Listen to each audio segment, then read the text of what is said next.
Sir, ഈ 1-2 ദിവസം കണ്ടില്ലെങ്കിൽ തന്നെ നമ്മുടെ പ്രേക്ഷകർ, ABC-യുടെ പ്രേക്ഷകർ പ്രധാനമായിട്ടും ചോദിക്കുന്നത് കഥേമമ എവിടെയെന്നുള്ളതാണ്. അപ്പോൾ ഓരോ ദിവസവും കഥേമമയിൽ വ്യത്യസ്തമായ കഥകൾ, വ്യത്യസ്തമായ സംഭവങ്ങളൊക്കെ നമ്മൾ അവതരിപ്പിക്കുന്നത്.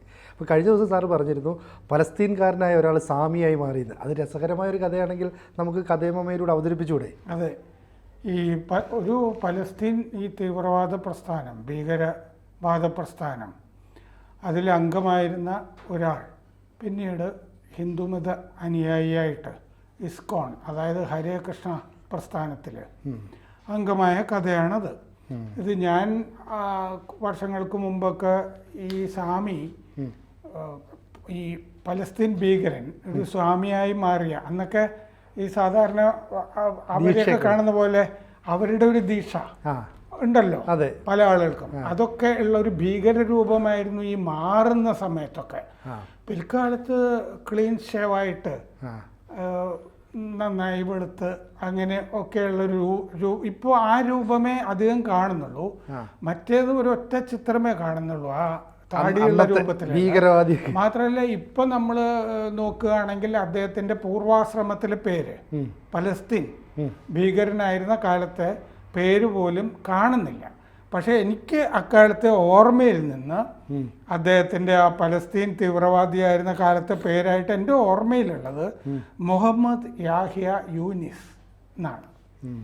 ഇപ്പം മുഹമ്മദ് യാഹ്യ യൂനിസ് എന്നുള്ള പേരുകളൊന്നും ഇദ്ദേഹത്തിനെ പറ്റി ഈ ഇസ്കോണിൻ്റെ സൈറ്റുകളിൽ ഒന്നുമില്ല, ഒക്കെ മറച്ചു വെച്ചിരിക്കുകയാണ്.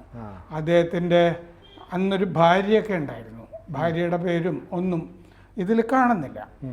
ഇത് എങ്ങനെയാണ് ഇദ്ദേഹം ഈ ഇസ്കോൺ പ്രസ്ഥാനത്തിൽ, ഇസ്കോൺ പ്രസ്ഥാനം എന്ന് പറയുന്നത് ഭക്തിവേദാന്ത പ്രഭുപാദ, അദ്ദേഹം ബംഗാളിയാണ്. 1896 മുതൽ 1977 വരെ ജീവിച്ച ആളാണ്. അദ്ദേഹത്തിൻ്റെ പൂർവാശ്രമത്തിലെ പേര് അഭയ് ചരൺ ധേ എന്നായിരുന്നു. നമുക്കൊരു ഗായകനെ അറിയാമല്ലോ, മന്നാഡെ എന്ന് പറഞ്ഞിട്ട്, ചെമ്മീനിലെ മാനസമൈനെ വരൂ. മന്നാഡയുടെ ഭാര്യ മലയാളിയായിരുന്നു, കണ്ണൂരിൽ നിന്നുള്ള. അപ്പം ധേ എന്ന് പറഞ്ഞാൽ അതിലുണ്ടാവുമല്ലോ, ഇത് തന്നെ അഭയ് ചരൺ ധേ. അദ്ദേഹം ജന്മാഷ്ടമിയുടെ പിറ്റേന്ന് ആണ് ജനിച്ചത്. അദ്ദേഹം കുറച്ച് പ്രായമായിട്ട്, വിവാഹിതനായി കുട്ടികളൊക്കെ ഉണ്ടായിട്ട് കുറച്ച് പ്രായമായിട്ട് ആണ് അദ്ദേഹത്തിന് ഈ ആത്മീയ പാതയിലേക്കൊക്കെ ഇറങ്ങണം എന്ന് തോന്നിയത്.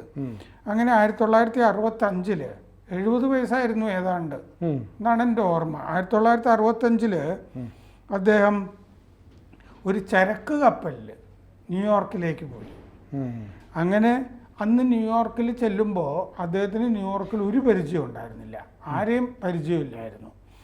അവിടെ ഒരു പാർക്കിൽ ഈ ഹരേകൃഷ്ണ മന്ത്രം ചൊല്ലിക്കൊണ്ടിരുന്നു.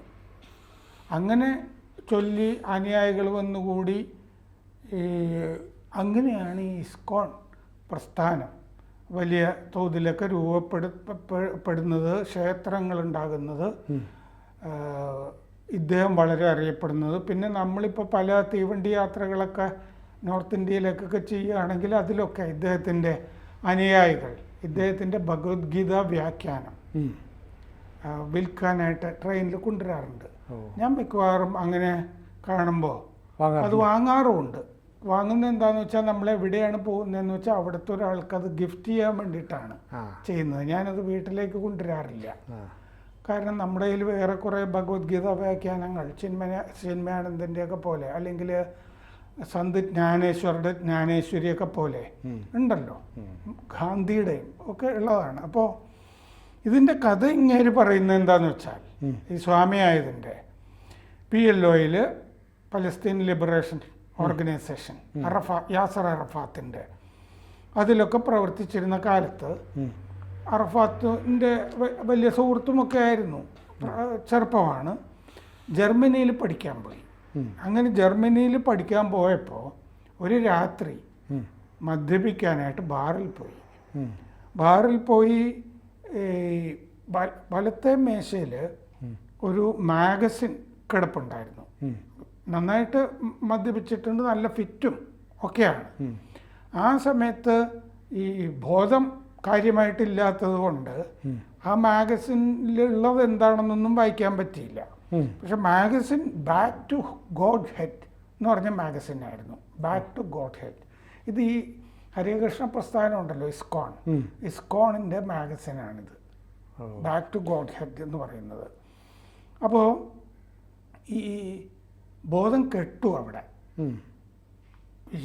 ഈ യൂനിസ് ബോധം കെട്ട് കഴിഞ്ഞപ്പോൾ ജീവനക്കാരെയൊക്കെ വിളിച്ചിട്ട് ഈ വിലാസം ഇയാളുടെ കീശയിലുമൊക്കെ ചിലപ്പോൾ സ്ഥിരമായി ഫിറ്റാവുന്നതുകൊണ്ടായിരിക്കും ഒരു വിലാസം എഴുതി കീശയിൽ വെച്ചിരുന്നത്.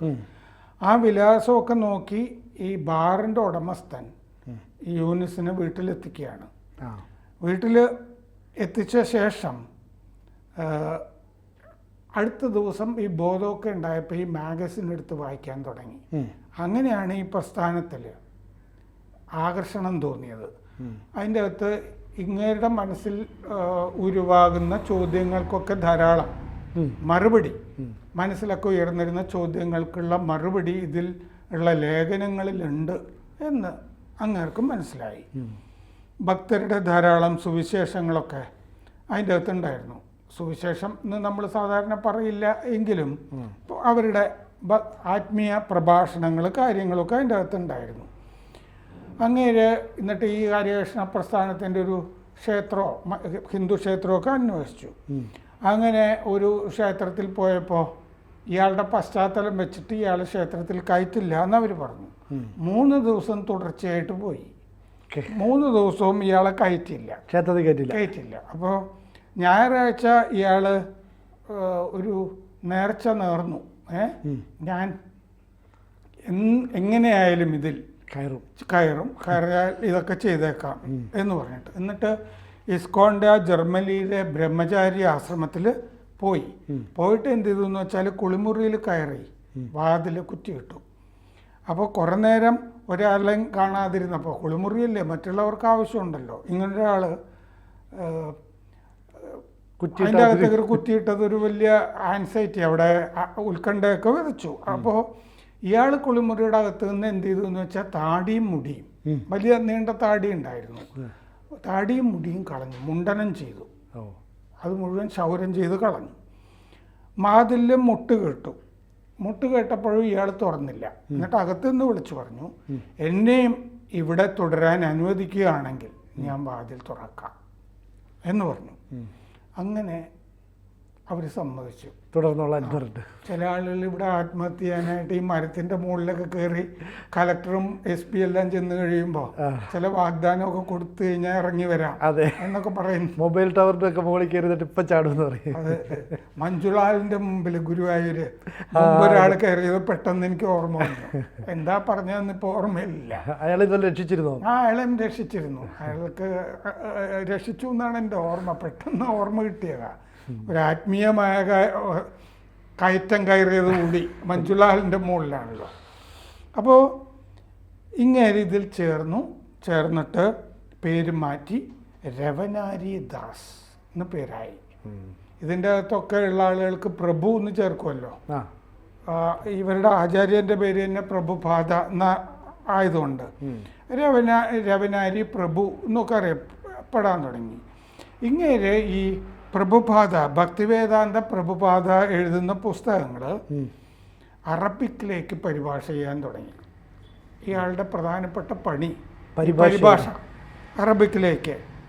പിന്നെ ഒരു അത്യാവശ്യം പ്രഭാഷണങ്ങളും ഒക്കെ ചെയ്യുന്നതിൽ കൊള്ളാമായിരുന്നു. 1973 ഈ രവനാരി പ്രഭു ഭഗവത്ഗീത, ഈ പ്രഭുപാദ വ്യാഖ്യാനം ചെയ്ത ഭഗവത്ഗീത, അത് അറബിക്കിലേക്ക് പരിഭാഷപ്പെടുത്തി. അങ്ങനെ പരിഭാഷപ്പെടുത്തിയ കാര്യം ഈ പ്രഭുപാദയോട് ആരോ പറഞ്ഞിരുന്നു, ഇങ്ങനെ ഒരാൾ വന്നിരുന്നു. അപ്പോൾ ഇയാളുടെ പശ്ചാത്തലമൊക്കെ പ്രഭുപാദ മനസ്സിലാക്കിയിട്ടുണ്ട്.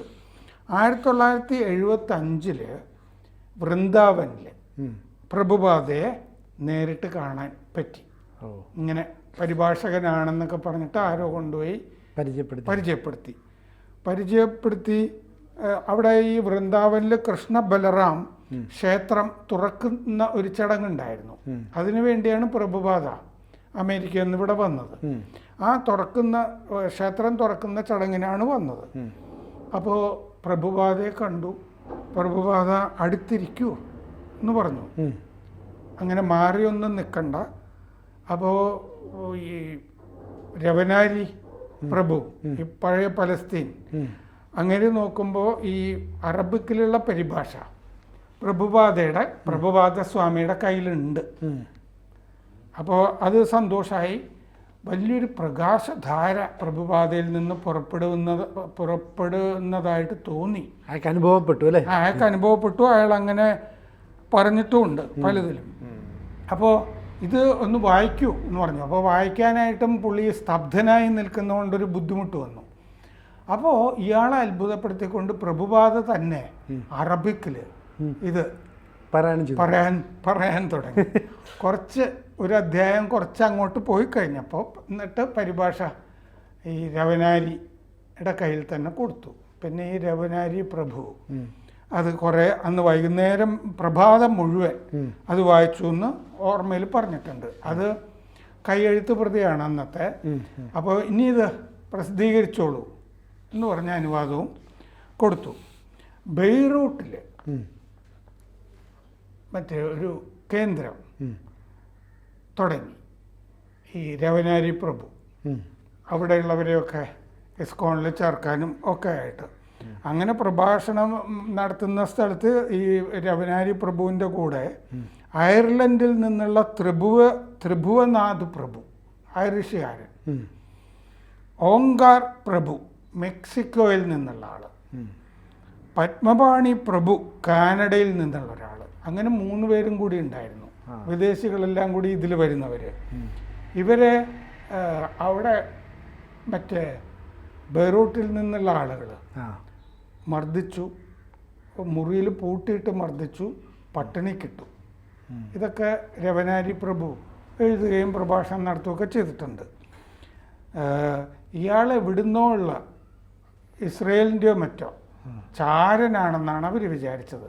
എന്നിട്ട് വേഷം കെട്ടി ഇങ്ങനെ വന്നതാണ്. അങ്ങനെ വരുമല്ലോ. മുമ്പ് നമ്മുടെ തെരുവുകളിലൊക്കെ ചില ജംഗ്ഷനിലൊക്കെ ആളുകൾ ചോക്ക് കൊണ്ടൊക്കെ യേശുവിൻ്റെ ചിത്രമൊക്കെ വരയ്ക്കുമ്പോൾ ഇയാൾ CID ആണ് നാട്ടുകാർ പറയുന്നുണ്ടായിരുന്നു. എന്ന് പറഞ്ഞ പോലെ ഇയാൾ സ്വാമിയുടെ വേഷം ധരിച്ചിട്ട് വന്നതാണ് അല്ലേ, ചാരനാണെന്ന് വിചാരിച്ചു. ഒരു പലസ്തീൻ ചാരനാണെന്ന് കരുതിയിട്ട് തലയിൽ ബൂട്ടിട്ടൊക്കെ ചവിട്ടി എന്നത് എഴുതിയിട്ടുണ്ട്. തലയോട്ടിൽ തോക്ക് കൊണ്ട് തല്ലി എന്ന് എഴുതിയിട്ടുണ്ട്. കണ്ണിൽ നിന്ന് ചോര പൊടിഞ്ഞു. ഇങ്ങേർക്കൊരു മകനുണ്ടായിരുന്നു, മകനും കൂടെ ഉണ്ടായിരുന്നു, ശ്യാം സുന്ദർ എന്നാണ് പേരിട്ടിരുന്നത്. ശ്യാം സുന്ദറിന് മെനിഞ്ചിറ്റിസ് ആ കാലത്ത് പിടിപെട്ടിരുന്നു. കെയ്റോയിൽ വെച്ച് മെനിഞ്ചൈറ്റിസ് പിടിപെട്ടു. 3 വയസ്സിൽ ആ കുഞ്ഞ് ശ്യാം സുന്ദർ മരിച്ചു പോവുകയും ചെയ്തു. അത് കഴിഞ്ഞ് കാനഡയിലേക്ക് മാറി രവനാരിദാസ്. അവിടെയും പരിഭാഷകൾ നടത്തിക്കൊണ്ടിരുന്നു. ഈ നാദ്യ, അതായത് ബംഗാളിൽ നാദ്യ കൃഷ്ണനഗറിൽ മായാപൂർ എന്ന് പറഞ്ഞൊരു കേന്ദ്രമുണ്ട് ഇസ്കോണിൻ്റെ. ആ കേന്ദ്രത്തിലും ഭാഗീരഥിയുടെ തീരത്താണ്. ആ കേന്ദ്രത്തിലും ആ കുറെ കാലം രവനാഥി പ്രഭു ഉണ്ടായിരുന്നു. ഈ ഗൗഡിക വൈഷ്ണവ മതത്തിൽ പെട്ടവരാണ് ഈ ഇസ്കോണിൽ. ആ വൈഷ്ണവ മതത്തിൻ്റെ ഭാഗമായിട്ട് മാറുക എന്നുള്ളതാണ് അർത്ഥം. ചൈതന്യ മഹാപ്രഭുവിൻ്റെ പാരമ്പര്യം പിന്തുടരുന്നവരാണ് ഈ ഇസ്കോണിൽ ഉള്ളവർ എന്നുള്ളതാണ്. അങ്ങനെയായിരുന്നു പ്രഭുപാദ ചെയ്തുകൊണ്ടിരുന്നത്. അപ്പോൾ ഇദ്ദേഹത്തിനോട് പിന്നീട് ഇൻ്റർവ്യൂവിൽ ഒരിക്കൽ ചോദിച്ചപ്പോൾ രവനാരി പ്രഭു പറഞ്ഞു, ഇപ്പം ഞാൻ നിൽക്കുന്ന ഈ ഇസ്കോൺ ഉണ്ടല്ലോ, ഹരേകൃഷ്ണ പ്രസ്ഥാനം, ഇതാണ് ശരിയായ PLO, people Prabhupada liberation organisation. Palestine മാറിയല്ലേ, പ്രഭുപാദ ലിബറേഷൻ ഓർഗനൈസേഷൻ PLO, ഇതാണ് യഥാർത്ഥ PLO എന്ന് പറഞ്ഞു. ഇദ്ദേഹം 2018 മാർച്ച് 1-ാം തീയതി വിട വാങ്ങി ഈ ഭൂമിയിൽ നിന്ന്. ഇപ്പോൾ നമ്മുടെ കൂടെ ഇല്ല. അപ്പോൾ പലസ്തീൻ്റെ ധാരാളം ഭീകരമായ കഥകൾ ഈ അന്തരീക്ഷത്തിൽ തങ്ങി നിൽക്കുമ്പോൾ ഈ ഹരേ കൃഷ്ണ മന്ത്രം ജപിച്ചിരുന്ന ഒരു പലസ്തീൻകാരനെ കൂടി നമുക്ക് ഓർക്കാം. എന്തായാലും നമ്മുടെ പ്രേക്ഷകർക്ക് അതൊരു പുതിയ അറിവായിരിക്കും. കാരണം ഒരു പലസ്തീൻ ഭീകരവാദി വന്നിട്ടൊരു സ്വാമിയായി മാറി, അദ്ദേഹം പരിഭാഷകരായി മാറി എന്നൊക്കെ പറയുമ്പോഴേ വലിയ അത്ഭുതമാണ്. എന്തായാലും അദ്ദേഹം മാത്രമല്ല, ഹിന്ദുത്വ പ്രസ്ഥാനങ്ങൾക്ക് ഇനിയും ധാരാളം പലസ്തീൻ ഭീകരരെ മാറ്റിയെടുക്കാൻ പറ്റുമോ, മാനസാന്തരപ്പെടുത്താൻ പറ്റുമോ എന്ന് നോക്കാം. കൂടുതൽ വാർത്തകളും വിശേഷങ്ങളും നിങ്ങളിലേക്ക് എത്താൻ ABC മലയാളം സബ്സ്ക്രൈബ് ചെയ്യുക, ബെൽ ബട്ടണും അമർത്തുക.